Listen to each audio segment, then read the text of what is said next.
Chapter 13. Robinson Explores the Island.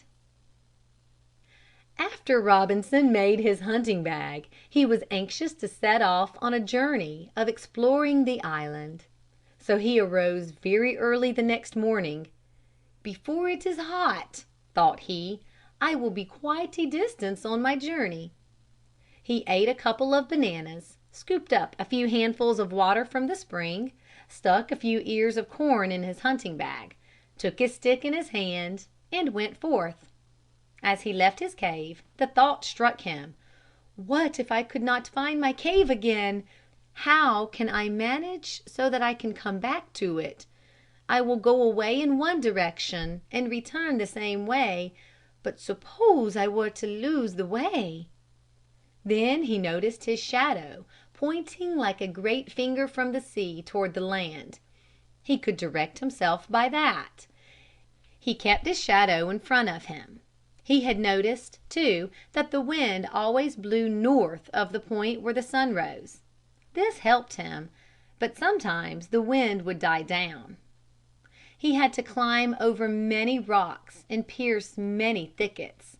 At each step he saw a rich growth of plants, stems, leaves, flowers, but nothing to eat, no fruits or nuts. At length he came to a tree as high as a small church steeple. Then he thought of what his father had once said about the trees in strange countries. "Many are as tall as a church steeple, and the nuts are as big as one's head." He looked again.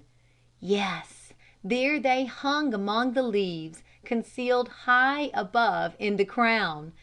But so high it was well that Robinson had learned to climb while on board the ship. He quickly laid down his hunting bag and clambered up the smooth stem of the high tree, a palm.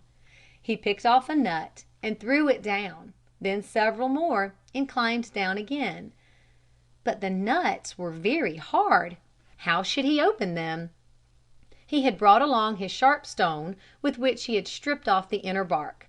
With this he forced off the thick outer shell, but now came the hard nut within, and how hard it was!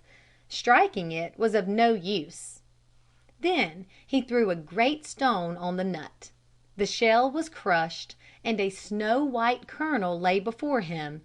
It tasted like almond.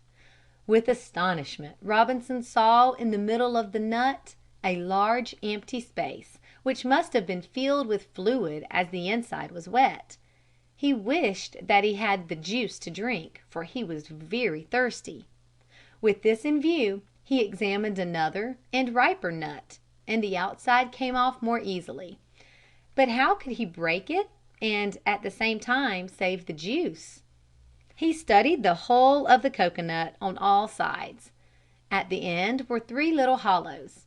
He attempted first to bore in with his fingers, but he could not. "Hold!" he cried. "Maybe I can cut them there with the point of my stone knife." This was done without trouble, and out of the hole flowed the sweet, white juice.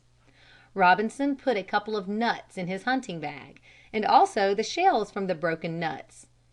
"Now," he thought, "I shall no longer have to drink from my hand." With this thought he went on his way. As Robinson came to a rock in his path, out jumped what Robinson took to be a rabbit.